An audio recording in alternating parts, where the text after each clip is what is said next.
tim kuasa hukum terdakwa Marulina Partai, dan prinsipnya kami akan melakukan untuk pembelaan atau pledoi kami sampaikan saja secara tertulis dan kami bacakan.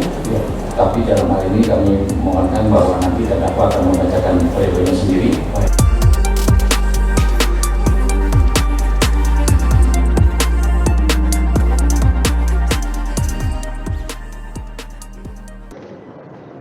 Assalamualaikum warahmatullahi wabarakatuh. Majelis Hakim yang kami muliakan, penuntut umum yang terhormat, tim penasihat hukum yang terhormat, pengunjung sidang yang kami hormati. Pertama-tama izinkan saya, Irjen Pol Napoleon Bonaparte, selaku terdakwa mengaturkan ucapan terima kasih atas kesempatan yang diberikan untuk menyampaikan nota pembelaan ini.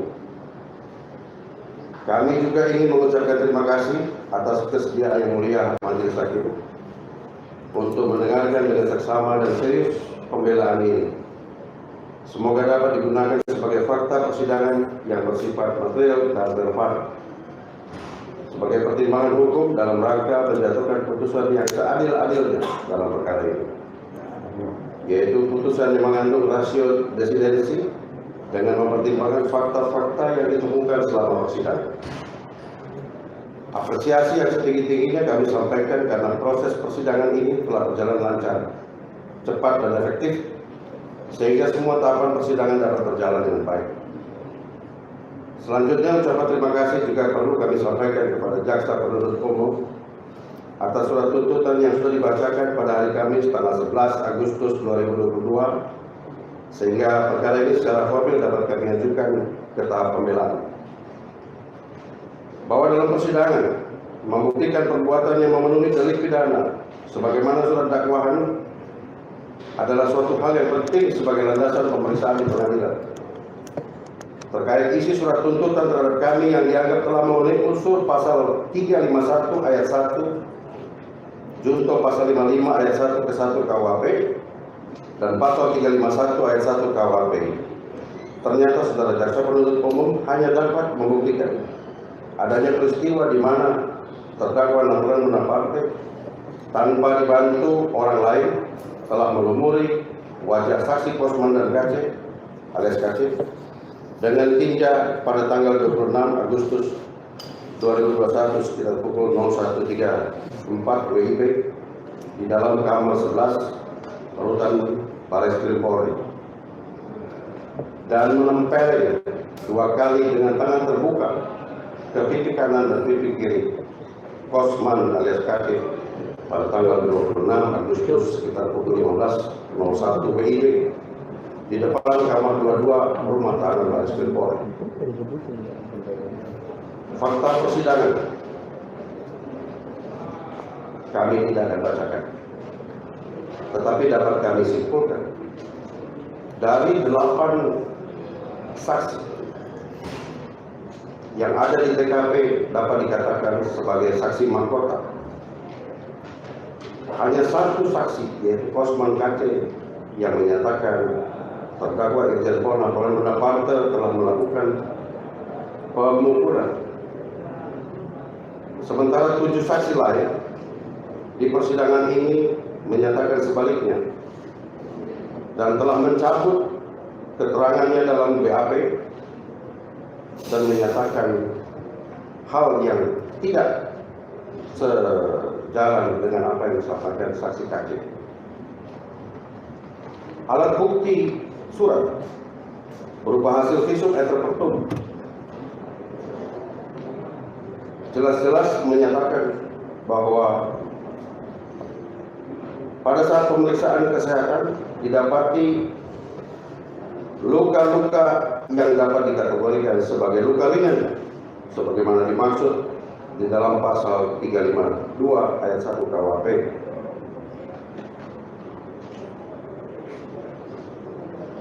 Yang menyimpulkan bahwa luka-luka yang diderita oleh saksi Kosman alias KC tidak menimbulkan penyakit atau halangan dalam melakukan pekerjaan, jabatan, dan pencarian. Di dalam persidangan ini juga menjadi fakta yang tidak ada di dalam berkas perkara berupa satu lembar surat permintaan maaf yang ditulis dan ditandatangani oleh Kosman alias KC pada tanggal 2 September 2021 yang ditujukan kepada terdakwa Irjen Napoleon dan seluruh umat muslim di Indonesia. Juga ditemukan dalam persidangan ini satu lembar surat perdamaian yang ditandatangani di atas materai 10.000 pada tanggal 3 September 2021 oleh saksi Kosman alias KC dengan beberapa saksi lain, diantaranya Hermeniko alias Topi. Yang keempat, terdapat alat bukti surat yang ditandatangani oleh saksi Kosman alias KC pada tanggal 3 September yang ditujukan kepada Direktur Tindak Pidana Umum Barreskrim Polri tentang permohonan pencabutan laporan polisi nomor 0510 bulan 8 2021 tanggal 26 Agustus tahun 2021 dan permohonan untuk tidak melanjutkan proses hukum terhadap perkara inkasu. Adalah satu fakta persidangan yang disampaikan oleh para ahli. Yang pertama, Dr. Latifah Nabila Sari sebagai ahli kedokteran forensik yang menyatakan di persidangan bahwa luka-luka yang dialami oleh Kosman alias KC berupa memar, bengkak, dan bercak perdarahan di mata kiri disebabkan oleh kekerasan tumpul, bahwa tidak terdapat gangguan ataupun kerusakan pada kulit wajah Kosman alias KC akibat terkena kotoran manusia. Dan terakhir, ahli menyampaikan bahwa hasil pemeriksaan terhadap saksi Kosman KC menyimpulkan bahwa luka-luka tersebut tidak menimbulkan penyakit, halangan dalam melakukan pekerjaan atau jabatan pencarian bagi saksi komunikasi. Selanjutnya, ahli hukum pidana Dr. Mompang Panggabean di persidangan ini menyampaikan keterangan bahwa penyidik tidak pernah menunjukkan alat bukti surat visum et repertum hasil pemeriksaan KC kepada ahli pada saat diambil keterangan di penyidikan. Yang kedua, ahli pidana berpendapat di pengadilan ini setelah membaca surat hasil visum et repertum atas nama Kosman alias KC yang ditujukan kepadanya di pengadilan, ahli berpendapat bahwa perbuatan pelakunya termasuk penganiayaan ringan sebagaimana dimaksud dalam pasal 352 ayat 1 KUHP. Selanjutnya, ahli juga menyampaikan bahwa dalam menentukan kualitas atau tingkat kesengajaan si pelaku penganiayaan perlu mempertimbangkan motif dari si pelaku, yaitu hubungan kausalitas antara faktor penyebab dan perbuatan pidana yang terjadi. Selanjutnya, ahli pidana juga menyampaikan bahwa penggunaan unsur Delming sebagaimana dimaksud dalam pasal 55 ayat 1 ke 1 KUHP hanya menjelaskan pertanggungjawaban mandiri terhadap peran masing-masing pelakunya dalam suatu perbuatan pidana, bukan memberi kesempatan menyalahgunakan kekuasaan atau martabat atau menganjurkan sebagaimana yang dimaksud dalam pasal 55 ayat 1 kedua KUHP. Yang mulia majelis hakim yang kami hormati, di dalam persidangan ini kita menemukan bukti lain. Yang pertama, adanya rekaman CCTV di kamar 11 Rutan Barreskrim pada tanggal 26 Agustus jam 02.15 WIB bahwa terdakwa Napoleon Bonaparte masih menggunakan baju dan celana yang sama setelah peristiwa pelumuran tinja wajah saksi Kosman alias KC yang terjadi pada jam 01.34 WIB. Hal itu menunjukkan bahwa baju dan celana terdakwa tidak terkena cipratan tinja. sewaktu melumuri wajah saksi Kosman alias KC, yang juga menunjukkan bahwa pelumuran tinja itu tidak dilakukan dengan tenaga yang keras ke wajah saksi Kosman alias KC. Oh iya.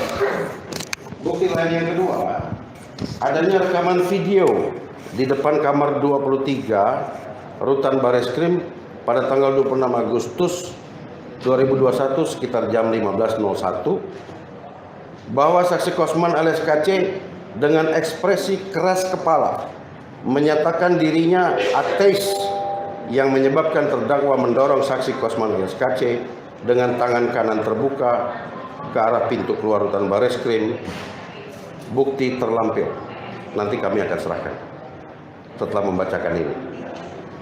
Ketiga, adanya rekaman video berdurasi 10 detik yang menunjukkan terdakwa saksi Kosman alias KC telah saling memaafkan dan berdamai dengan terdakwa di Rutan Bareskrim Polri pada tanggal 17 November 2021. Ini juga nanti kami lampirkan kembali kepada majelis hakim. Yang keempat, di dalam persidangan, di muka persidangan ini, terdakwa dan saksi Kosman alias KC telah saling memaafkan dan berdamai di depan persidangan ini pada tanggal 22 Juni 2022. Bagian ketiga, analisis yuridis dan sosial. Yang pertama, menyangkut asas legalitas.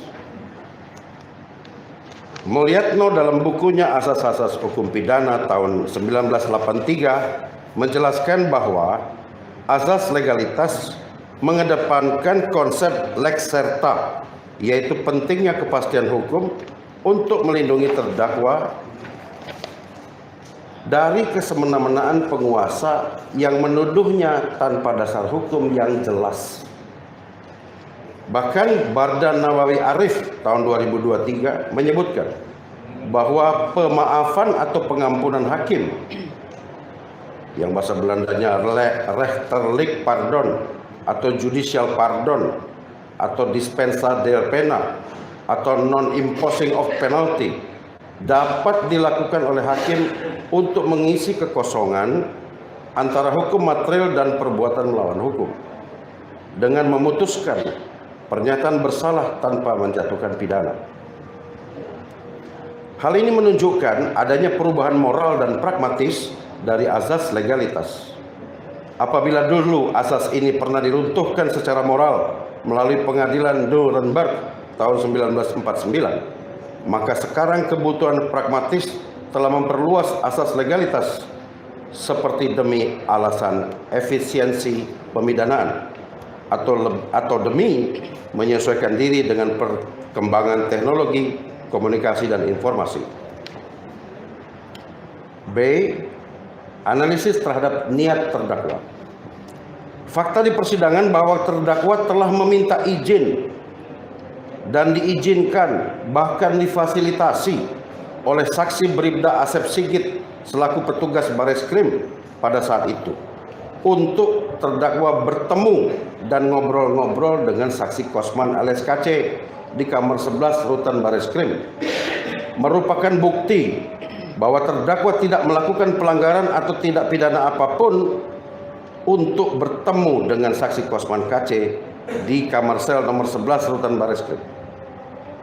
Justru keinginan untuk bertemu dan ngobrol-ngobrol dengan saksi Kosman alias KC tersebut didorong oleh keinginan terdakwa untuk meredakan emosi para tahanan lain yang meluap sejak mengetahui kehadiran saksi Kosman KC di Rutan Bareskrim Polri, yang terbukti telah melempari saksi Kosman alias KC di kamar 11 dengan botol minuman kosong dan puntung rokok sekitar pukul 22 waktu Indonesia Barat. 2. Bukti rekaman CCTV yang didukung oleh keterangan semua saksi menerangkan bahwa tidak terjadi kekerasan apapun terhadap saksi alias KC, Kosman alias KC, antara jam 00.20 WIB sampai dengan 01.34 WIB, sekitar 1 jam 14 menit di kamar Rutan Bareskrim nomor 11. membuktikan bahwa pertemuan antara terdakwa dengan saksi Kosman alias KC pada malam itu sama sekali tidak dimaksudkan oleh tindakan kekerasan terhadap saksi Kosman alias KC. 3. Bahwa perbuatan terdakwa yang melumuri tinja ke wajah saksi Kosman alias KC adalah murni disebabkan oleh provokasi oleh saksi Kosman alias KC yang secara tidak terduga telah mengucapkan kata-kata yang menghina dan menista akidah Islam, Al-Quran dan Rasulullah Muhammad SAW di depan terdakwa pada saat itu. Analisis yuridis terhadap penerapan pasal 351 ayat 1 KUHP, bahwa kata penganiayaan merupakan satu-satunya unsur pasal 351 ayat 1 KUHP yang pengertiannya telah dibatasi dengan jelas oleh pasal 351 ayat 4 KUHP yang berbunyi penganiayaan disamakan dengan sengaja merusak kesehatan. Menurut Kamus Besar Bahasa Indonesia, definisi merusak yang terkait dengan kesehatan badan manusia yaitu sudah tidak sempurna lagi, busuk, atau tidak dapat berfungsi lagi, atau tidak utuh lagi. Itu yang namanya merusak. Di persidangan kita menemukan fakta melalui ahli kedokteran forensik yang menerangkan bahwa tidak terdapat gangguan apapun atau kerusakan pada kulit wajah saksi Kosman alias KC akibat terkena kotoran manusia atau tinja. 2. Bahwa alat bukti surat berupa hasil visum et repertum menyatakan kondisi fisik atau kesehatan saksi Kosman KC pada saat diperiksa oleh ahli kedokteran forensik pada tanggal 26 Agustus 2022 sekitar jam 16.00 adalah dalam keadaan sadar, normal, kooperatif, menderita luka ringan yang disebabkan oleh kekerasan tumpul. Yang berdasarkan fakta persidangan bukan justru disebabkan oleh perbuatan terdakwa Irjen Pol Napoleon Bonaparte, tetapi dilakukan oleh terdakwa lain. Apalagi setelah membaca hasil visum et repertum di persidangan yang menyimpulkan keseluruhan luka-luka tersebut tidak menimbulkan penyakit halangan dalam melakukan pekerjaan jabatan atau pencarian, ahli hukum pidana menerangkan di persidangan ini bahwa perbuatan pelakunya lebih tepat dikategorikan sebagai penganiayaan ringan sebagaimana dimaksud dalam pasal 352 ayat 1 KUHP. 4. Kalaupun jaksa penuntut umum dalam surat tuntutannya berpendapat bahwa pelumuran tinja yang dilakukan oleh terdakwa tersebut telah memberikan dampak psikologis yang berkepanjangan kepada saksi Kosman alias KC berupa perasaan terhina, maka timbul pertanyaan, apakah dampak psikologis termasuk pada pengertian kesehatan tubuh manusia sebagaimana yang dimaksud dalam pasal 351 ayat 1 KUHP? Jawabannya tentu tidak, karena perbuatan yang menimbulkan dampak psikologis itu telah diatur dalam pasal-pasal lain dalam bab 16 KUHP tentang penghinaan.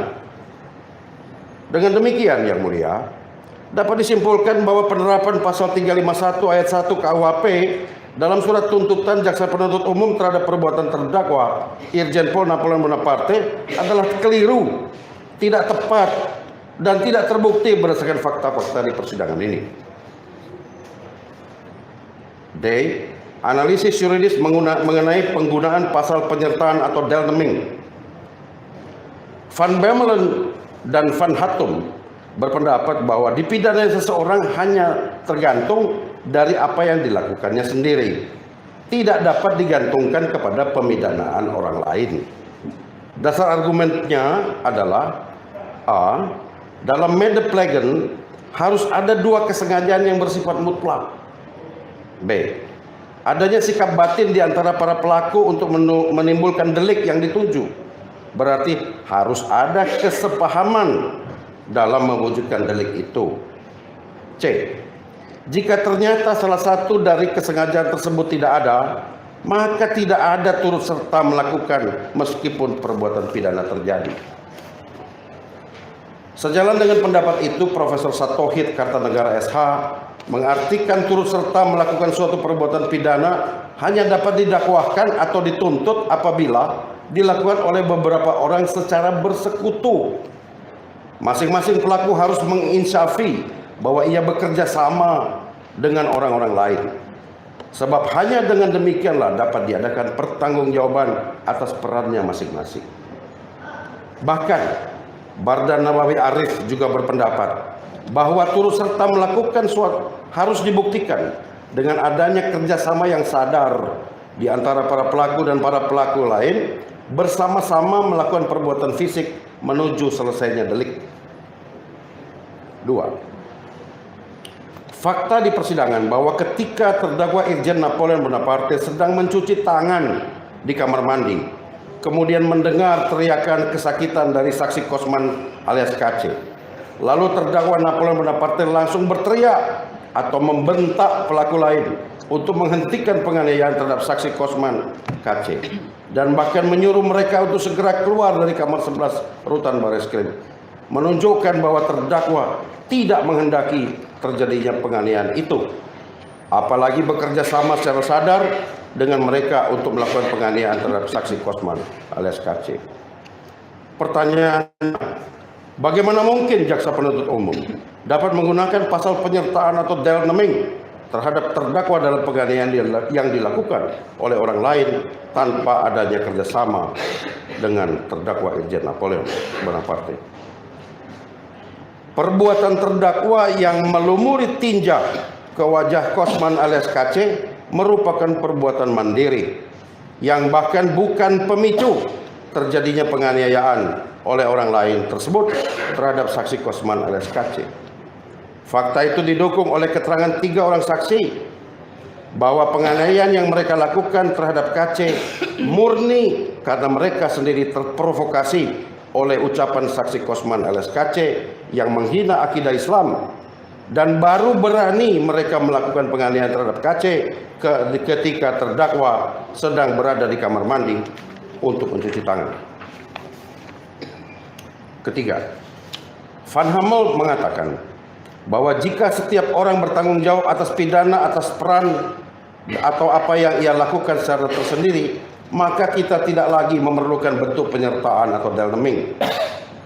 Mengingat dalam perkara register nomor PDM 40 JKTSL 02 tahun 2002 ini hanya mendakwa, memeriksa dan menuntut 1 orang terdakwa yaitu Irjen Pol Napoleon Bonaparte saja, maka dapat diartikan bahwa penggunaan pasal penyertaan dalneming dalam perkara inkasu menjadi kabur untuk dipertanggungjawabkan terhadap terdakwa. 4.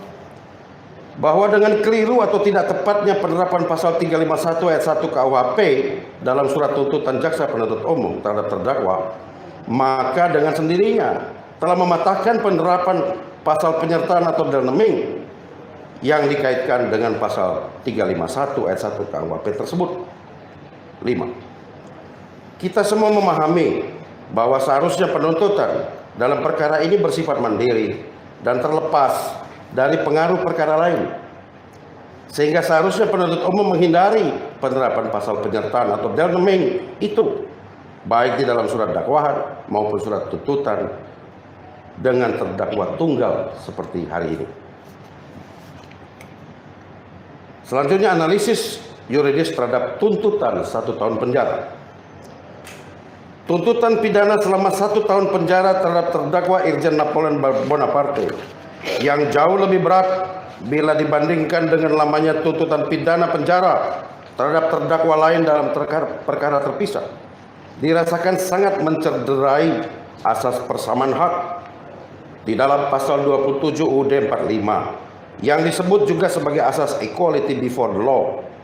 Bahkan juga dirasakan tidak sejalan dengan pasal 44 UUD, tidak sejalan dengan pasal 4 Undang-Undang Nomor 48 tahun 2009 tentang kekuasaan kehakiman yang terang-terang menyatakan pengadilan mengadili menurut hukum dengan tidak membeda-bedakan orang, dengan alasan sebagai berikut.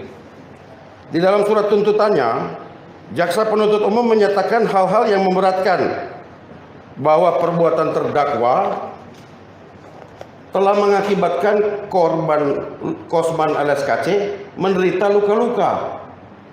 Padahal ahli kedokteran forensik secara nyata telah menerangkan di dalam pengadilan bahwa tidak terdapat gangguan atau kerusakan pada kulit wajah Kosman alias KC akibat terkena kotoran tinja yang dilakukan oleh terdakwa.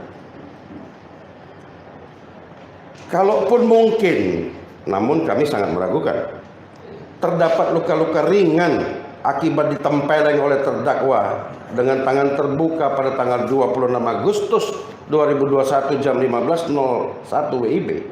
Tentunya ini tergolong sebagai penganiayaan ringan sebagaimana dimaksud dalam pasal 352 ayat 1 KUHP dengan tuntutan maksimal 3 bulan penjara.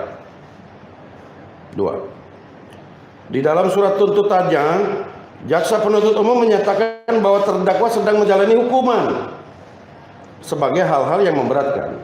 Padahal faktanya, status terdakwa Irjen Napoleon Bonaparte pada saat peristiwa tersebut terjadi di tanggal 26 Agustus 2021 masih sebagai terdakwa dalam perkara lain yang baru berkekuatan hukum tetap tanggal 3 November 2021. Yang lebih ringan bila dibandingkan dengan status pelaku lain yang memang sudah sebagai terpidana pada saat itu. Kalaupun hal itu dapat diabaikan, maka justru tidak terdapat perbedaan antara status terdakwa Irjen Napoleon Bonaparte dengan status terdakwa lain dalam perkara lain peristiwa yang sama-sama sedang menjalani hukuman atau sedang mengikuti proses persidangan dalam perkara lain pada saat itu. F. Yang menghilangkan pidana 5 ayat 1 ke 1 KUHP baik di dalam surat dakwaan maupun surat tuntutan jaksa penuntut umum terhadap perbuatan terdakwa Irjen Napoleon Bonaparte melalui fakta persidangan sebagai berikut. Bahwa hasil visum et repertum tidak menyatakan luka-luka yang diterita oleh Kosman alias KC tidak menimbulkan penyakit, halangan melakukan pekerjaan, jabatan pencarian yang nyata-nyata lebih mengarah kepada penganiayaan ringan sebagaimana dimaksud dalam pasal 352 KUHP. 2. Keterangan ahli yang menyatakan bahwa luka-luka yang dialami Kosman alias KC diakibat kekerasan tumpul yang nyata-nyata tidak atau bukan dilakukan oleh terdakwa Irjen Napoleon Bonaparte. C. Keterangan ahli yang menerangkan bahwa pelumuran tinja ke wajah Kosman KC tidak mengakibatkan luka apapun yang berarti tidak merusak kesehatan sebagaimana pengertian penganiayaan pada pasal 351 ayat 4 KUHP. D. Tidak terdapat kesesuaian antara keterangan saksi Kosman alias KC dan alat bukti lain yang membuktikan bahwa Irjen Napoleon Bonaparte telah melakukan pemukulan dengan tangan tertutup. Yang kedua, yang meniadakan pidana adalah pasal 49 KUHP. A. Bahwa perbuatan terdakwa yang melumuri tinja ke wajah saksi Kosman KC pada tanggal 26 Agustus 2021 pada jam 01.34 WIB di kamar sel 11 Rutan Bareskrim Polri merupakan pembelaan terpaksa untuk diri sendiri maupun untuk orang lain, yaitu Rasulullah Muhammad SAW. Fakta di persidangan membuktikan perbuatan melawan hukum telah dilakukan oleh Kosman alias KC di hadapan terdakwa berupa kata-kata yang sangat melecehkan, menghina, menista Al-Quran, Nabi Muhammad SAW dan akidah Islam, merupakan serangan terhadap kehormatan atau kesusilaan tertinggi dari terdakwa. Bahwa fakta persidangan di atas telah mencukupi pemenuhan unsur subjektif dan objektif pasal 49 ayat 1 maupun ayat 2 KUHP untuk tidak menjatuhkan pidana terhadap terdakwa Irjen Napoleon Bonaparte. Analisis sosial. Di dalam tuntutannya, jaksa penuntut umum telah mempertimbangkan dampak psikologis yang berkepanjangan yang mungkin diderita oleh saksi Kosman alias KC akibat dilumuri tinja di wajahnya. Namun hal itu hanya merupakan asumsi yang tidak terbukti di persidangan ini. Di sisi lain, jaksa penuntut umum secara nyata justru telah mengabaikan penderitaan psikologis yang dialami oleh semua umat Islam akibat perbuatan melawan hukum yang dilakukan oleh saksi Kosman alias KC yang telah terbukti menista Al-Quran, Nabi Muhammad SAW dan akidah Islam. Apakah jaksa penuntut umum kurang memahami bahwa sesungguhnya perbuatan terdakwa terhadap saksi Kosman alias KC tersebut justru telah memberikan dampak positif kepada saksi Kosman alias KC dan terutama bagi masyarakat luas untuk tidak lagi berani-berani melakukan penistaan terhadap Al-Quran Muhammad SAW dan akidah Islam di masa depan yang hanya akan merusak persatuan dan kesatuan umat beragama di Indonesia. Apakah jaksa penuntut umum kurang memahami bahwa mendakwa dan menuntut hukuman pidana kepada terdakwa dalam perkara ini hanya akan membuat para pembenci Islam semakin merajalela untuk melakukan aksinya di masa mendatang, seperti yang telah dilakukan oleh beberapa pendeta Nasrani seperti Saifuddin Ibrahim, Paul Jang, dan para apologet Kristen lainnya di media sosial sampai hari ini. Dan akhirnya, apakah jaksa penuntut umum kurang menyadari bahwa mendakwa dan menuntut hukuman pidana terhadap terdakwa dalam perkara ini justru akan semakin membangkitkan semangat atau giro umat Islam yang mayoritas di negeri ini untuk bertindak secara masif terhadap simbol-simbol umat agama lain yang menista akidah Islam. Kami sangat mengharapkan putusan Yang Mulia Majelis Hakim yang tidak hanya menjadi corong undang-undang, namun juga dapat menyelami perasaan hukum dan rasa keadilan bagi pemeluk umat Islam di Indonesia yang sudah sekian lama terzolimi oleh ratusan konten saksi Kosman alias KC di media sosial. Kesimpulan, berdasarkan uraian nota pembelaan ini, maka kami berpendapat bahwa pasal 351 ayat 1 dan pasal 351 ayat 1 Junto 55 ayat 1 ke 1 KUHP sebagaimana isi surat tuntutan jaksa penuntut umum tersebut adalah keliru, tidak tepat, dan tidak memenuhi syarat objektif maupun syarat subjektif untuk menjatuhkan pidana terhadap terdakwa Irjen Pol Napoleon Bonaparte. Permohonan, sebagaimana ketentuan pasal 191 ayat 1 KUHP dan berdasarkan seluruh isi nota pembelaan ini, kami sebagai terdakwa dalam perkara ini bermohon kepada Yang Mulia Majelis Hakim untuk dapatnya meluluskan seluruh permohonan kami sebagai berikut. Yang pertama, menolak seluruh isi surat tuntutan dari jaksa penuntut umum. 2. Menerima seluruh isi nota pembelaan atau pledoi ini. Yang ketiga, menjatuhkan putusan bebas karena terdakwa tidak terbukti secara sah dan meyakinkan telah melakukan perbuatan pidana sebagaimana pasal-pasal yang ada dalam surat dakwahan maupun surat tuntutan jaksa penuntut umum, atau setidaknya menjatuhkan putusan lepas dari segala tuntutan hukum terhadap terdakwa Irjen Pol Napoleon Bonaparte. Yang keempat, membebani kepada negara untuk membayar biaya perkara ini. Yang Mulia, bahwa selama mengikuti proses pemeriksaan di pengadilan ini, kami selaku terdakwa berusaha selalu bersikap sopan, tidak berbelit-belit, dan menghormati lembaga peradilan ini. Dan terutama kami telah saling bermaafan dengan saksi Kosman alias KC. Kami meyakini bahwa keadilan yang sebenar-benarnya akan kami dapatkan melalui keputusan Yang Mulia Majelis Hakim. Terima kasih. Wassalamualaikum warahmatullahi wabarakatuh. Tadi kan sudah saya bacakan sendiri nota pembelaan pledoi saya. Anda bisa analisis sendiri bahwa setelah mengikuti proses mulai dari pemeriksaan sampai di pengadilan terbukti dari adanya saksi-saksi hampir seluruhnya bahkan mencabut keterangan yang di BAP, itu juga merupakan bukti adanya skenario juga di dalam perkara saya ini. Jadi memang biasa bikin skenario itu. Ya. Tolong dengan hormat, itu Al-Quran ya, ada konteks dihina oleh kece. Ini tampil untuk membela. Oleh karena itu harus dipahami ini sebagai mujahid. Jangan mujahid itu malah dihukum. Nanti dampaknya orang-orang yang nggak benci atau benci sama Islam akan terus menjadi sarana kita dihina lagi.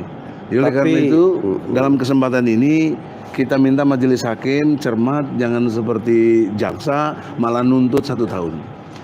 Harusnya dibebaskan. Ya. Amin. Ada Lagi dia. Kita fokus saja terhadap masalah yang saya hadapi hari ini. Tadi sudah saya sampaikan di dalam pledoi bahwa saya ini paham kok.